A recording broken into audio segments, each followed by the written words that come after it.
চারপাশে যখন অন্ধকারে ঢেকে যায় ঠিক তখনই ভেতর থেকে জেগে ওঠে ভয়। এমনই এক অদৃশ্য ভয় এখন ধেয়ে আসছে আকাশপথে ইরানের দিকে।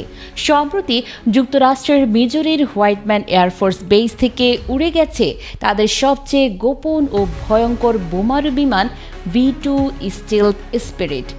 ইসরায়েলের একটি সম্প্রচার মাধ্যম জানিয়েছে এই বিমান রওনা দিয়েছে পশ্চিম প্রশান্ত মহাসাগরের গুয়ামে অবস্থিত মার্কিন কৌশলগত ঘাঁটির দিকে। বিশেষজ্ঞরা বলছেন এই পদক্ষেপ হালকা কোনো মহড়া নয়, এটা ইরানকে উদ্দেশ্য করে সামরিক প্রস্তুতির স্পষ্ট ইঙ্গিত।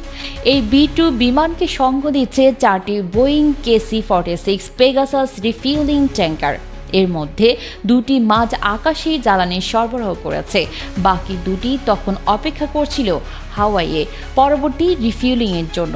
এদিকে মার্কিন প্রতিরক্ষা মন্ত্রী স্পষ্ট করে জানিয়েছেন, প্রেসিডেন্ট ট্রাম্প ইরান ইস্যুতে যে কোনো সিদ্ধান্ত নিলেই মার্কিন বাহিনী প্রস্তুত রয়েছে তা কার্যকর করতে। সেই ঘোষণার পেছনে লুকানো ছিল এক ধরনের হুমকি, যদি ইরান তাদের পরমাণু কর্মসূচি নিয়ে সমঝোতায় না আসে তবে মার্কিন হামলা যে কোনো সময়ে সম্ভব। এই V2 স্পিরিট কিন্তু কোনো সাধারণ যুদ্ধবিমান নয়, এক একটির দাম প্রায় $2.1 বিলিয়ন। যুক্তরাষ্ট্রের ইতিহাসে সবচেয়ে ব্যয়বহুল বিমান। এটি তৈরি করেছিল নর্থরপ গ্রুম্যান 1980-র দশকে। তবে সোভিয়েত ইউনিয়নের পতনের পর মাত্র 21টি বিমানই তৈরি হয়েছিল। স্টিল প্রযুক্তির এই বিমানের রেঞ্জ 6000 নটিক্যাল মাইলের বেশি। একবার জ্বালানি ভরলে পুরো পৃথিবী তার লক্ষ্যবস্তু হয়ে ওঠে। V2 স্পিরিট প্রায় 40,000 পাউন্ড অস্ত্র বহনে সক্ষম।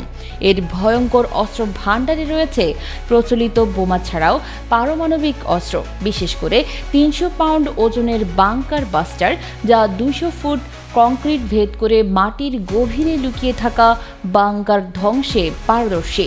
এই বোমার ব্যবহারের অনুমতি চেয়ে ইতোমধ্যে ইসরায়েল যোগাযোগ করেছে যুক্তরাষ্ট্রের সঙ্গে। এই বিমান এমনকি একাই বহন করতে পারে 16টি B-83 নিউক্লিয়ার বোমা, যার প্রতিটি ব্যাপক ধ্বংসের ক্ষমতা রাখে। বিশ্লেষকদের মতে যুক্তরাষ্ট্রের এই সামরিক প্রস্তুতি আর শুধু মহড়ার মধ্যে সীমাবদ্ধ নেই, এটি মধ্যপ্রাচ্যের সামরিক মানচিত্রে এক নতুন মোড়ের ইঙ্গিত। ইরান ইসরায়েল উত্তেজনার সময়ে V2 মোতায়েন এক ধরনের স্পষ্ট বার্তা। এই খেলাটা আর কূটনীতি নয়, এটা যুদ্ধের ছায়া। মধ্যপ্রাচ্য ও প্রশান্ত মহাসাগরের উত্তেজনা এখন এমন এক পর্যায়ে পৌঁছেছে যেখানে প্রতিটি নতুন সিদ্ধান্ত যেন বিস্ফোরণের অপেক্ষায়।